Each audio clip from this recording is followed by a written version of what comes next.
Hello, everybody. Welcome. My name is Leslie Carr, and I'm here with my dear friend and colleague, Terri Cole. Terri Cole is a licensed psychotherapist, a transformation coach, and a mentor to many people in the wellness, entertainment, and empowerment fields. And I'm very, very excited to have her here with me today because I want to talk to her about overcoming fear.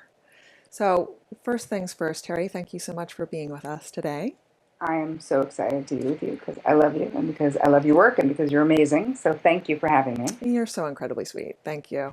So I just want to kick us off by telling people why I'm so excited to talk to you about this. I mean, first things first, it feels important to say that I think that you are a bona fide expert on this Hmm. subject. You've given a TEDx talk on overcoming fear. You've written extensively on this topic. As you and I both know, you have your own fear story. So you have, you've had your personal encounters with fear, but also Yeah. as a as a therapist and as a coach, you have a lot of professional expertise in this area. Hmm. And I have also written about some of my own experiences overcoming fear, but as a therapist and a coach myself, I am hugely interested in particularly how fear can hold us back from going out and doing what we want to do in the world and being the people that we want to be. So I just think it's a really juicy topic, and I'm super excited to dig into this with you. So I guess just to kick us off, maybe first things first, could you maybe speak a little bit to what you think some of the common misconceptions are or myths around fear? It seems like this is something that's widely misunderstood, and I'm Yeah. wondering if you want to kick us off there. Actually, that's a perfect place to kick off because part of why I've been so engaged in this conversation about fear for the last almost 2 decades is because it is so misunderstood.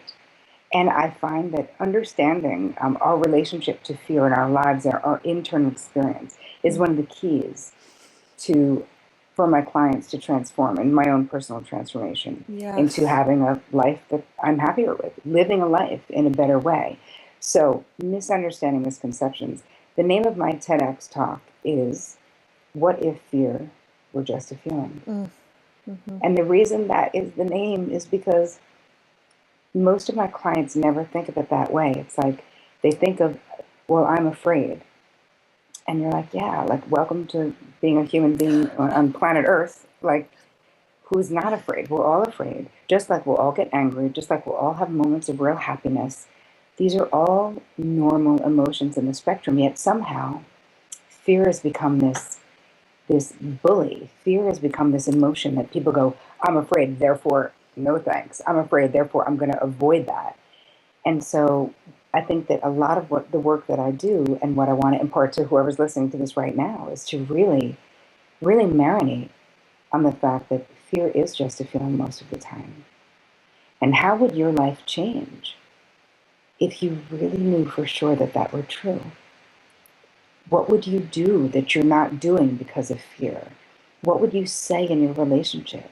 Your fear mind, right? I call it your mafia mind. It's the part of your mind that's constantly telling you that things are dangerous and that it's going to be humiliating and that you're going to fail and that you shouldn't trust this person and that you shouldn't make yourself vulnerable. And your mafia mind is wants you to live um, catastrophically, projecting fearfully into the future, Yes. always telling you about what could go wrong and all the terrible, horrible, awful things that might happen. Oh my God. But you know what? They might. And actually, they might not. And so I Mm-hmm. always suggest and try to grab the attention of my clients and ask them if they would just try putting the mind blowing power that they have to harness their own intention and focus on what you want to happen instead of living in fear of what might happen. It's just a waste of your life, Absolutely. right? When people say like they're warriors, people, what are you Where it's really part of their saying? identity. Mm-hmm. Yeah, Mm-hmm. what are you really saying?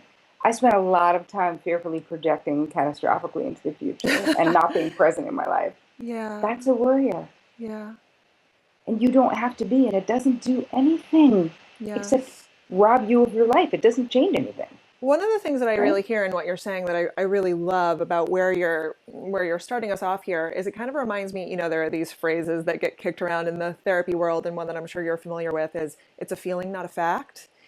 And part of what I hear you talking about is you're talking about, it sounds like you're not just talking about fear, but talking about feeling afraid of fear. You know, that Mm-hmm. in some ways, a place that we go to, and it's similar to anxiety, right? And obviously these are really fused feeling states, but you know, so often in my work, I hear people talk about feeling anxious about their anxiety, you know, anxious that they're going to feel anxious. Yep.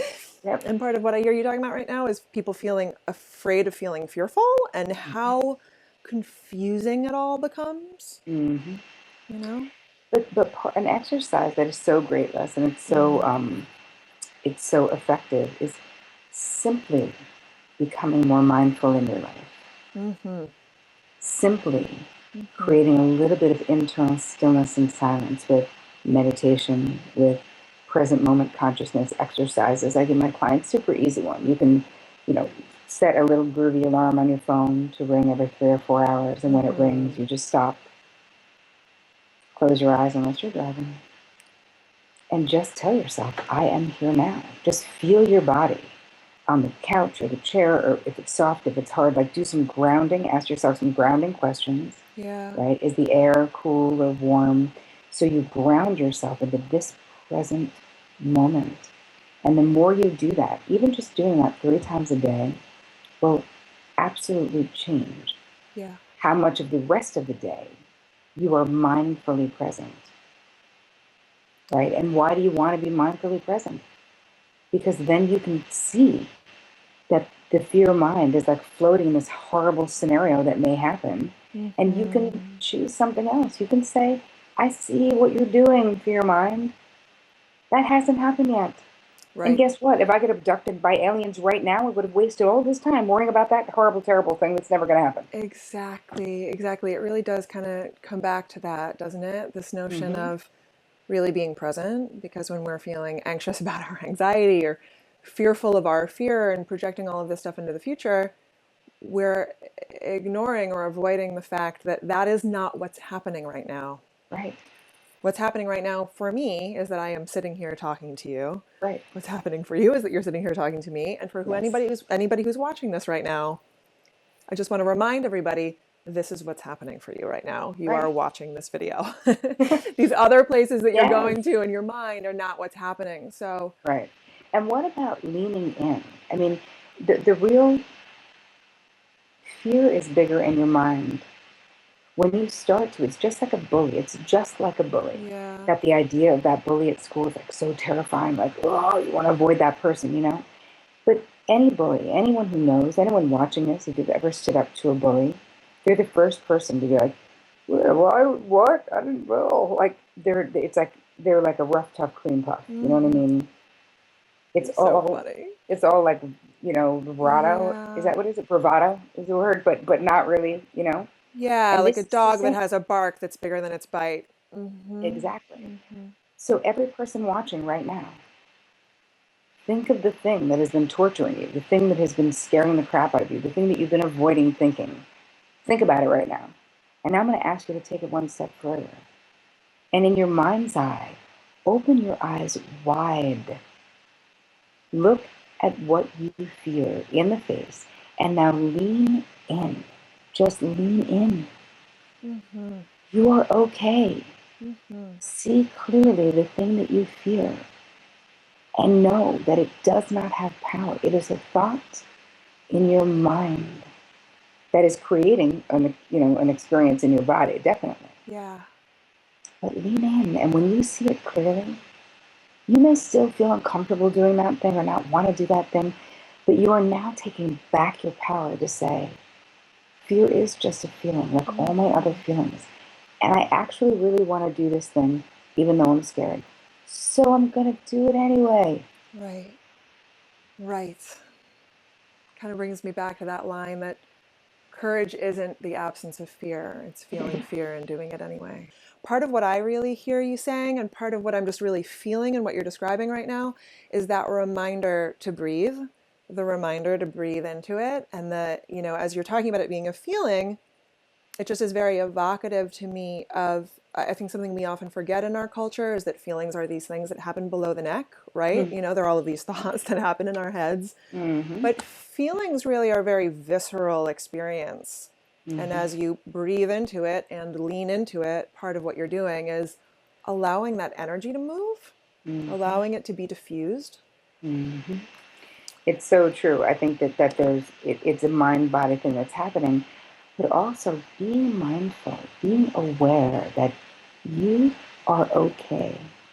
One of the affirmations I say all the time when I'm doing things that I'm scared of, which I do every day, basically. So Mm-hmm. if I'm starting to be like, oh, I hope people call in for the radio show today, or whatever it is I'm stressing about, Right. I just say to myself, you know what, Tara? It's all okay. You're going to be okay. And Mm-hmm. monumentally, I am okay. Even if not one person called in, at least I know my mother's listening, right? Ah, Like, you're so cute. and I've actually had tons of people. It's never Yeah. once happened that the phones are not ringing off the hook. So a lot of times our fear is irrational too. Yes. It isn't based on our past experiences, right? Mm-hmm. Mm-hmm. It's based here. It's based that the mafia mind would like to keep controlling us, Mm-hmm. and so it wants to scare the crap out of you. And you have to just be scared and do it anyway. Yeah, exactly. Recognize. Exactly. One of the things that makes me think of as well is also just how we conceptualize failure. Because I think that, if you think about fear of failure in particular, I think there's this notion that if we fail, that something really bad is going to happen. Hmm. And I think that if we flip the way that we think about that a little bit and realize that in the adventure that is life, there are going to be hits, there are going to be misses. Some things are really going to work out, some things aren't so much. When they don't work out so much, it's your job to sort of dust yourself off and keep trying.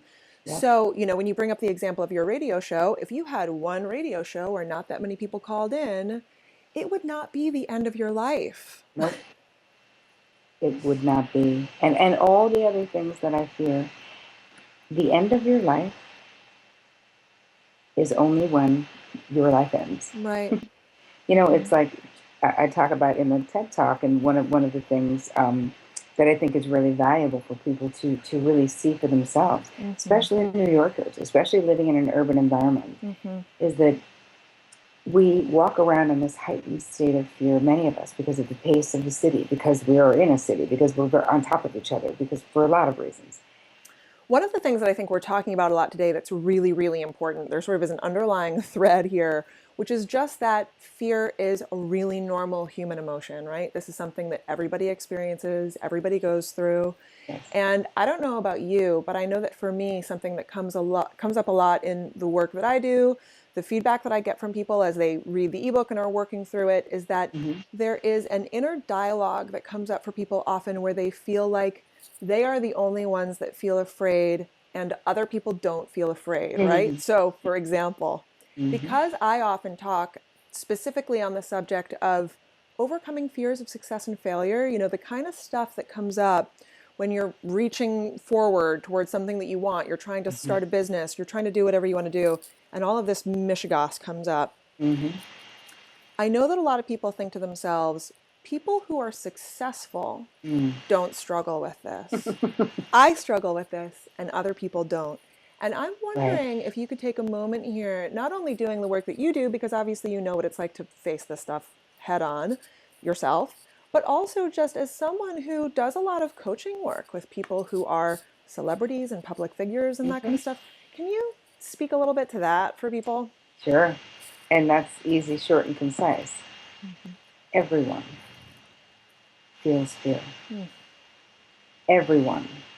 Everyone. Every pop star and athlete, professional athlete that I've ever coached, Mm.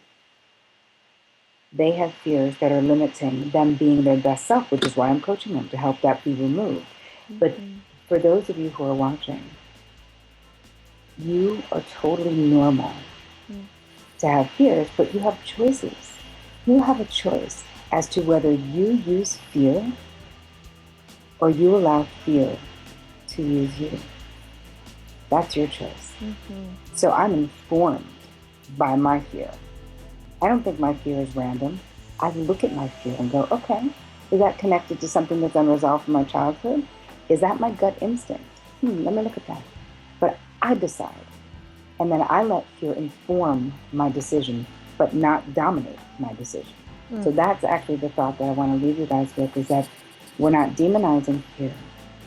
Fear can be a wise teacher. Mm-hmm. But you need to be brave enough to look it in the eye and lean in. That is such a wonderful, wonderful place to wrap up. So I just want to make sure that people know how to find you. Obviously, your URL and everything will be beneath this video, Great. but terricole.com. Yep. I know that you have a meditation CD after I, everything that we've been yep. talking about today. I'm guessing some people might want to check that out. I sure do. And you can follow me on Twitter at Terri_Cole. And I have a Facebook fan page where we do lots of talking about lots of things like this, which is Terri Cole LCSW. Wonderful. I'll make sure that all of that is beneath the screen here. But thank you so much for your time today, Terri. I really appreciate it. Yeah, it was great, Leslie. Mwah, I loved being with you. I love being with you too. Have a great rest Bye. of your day. Bye. You too.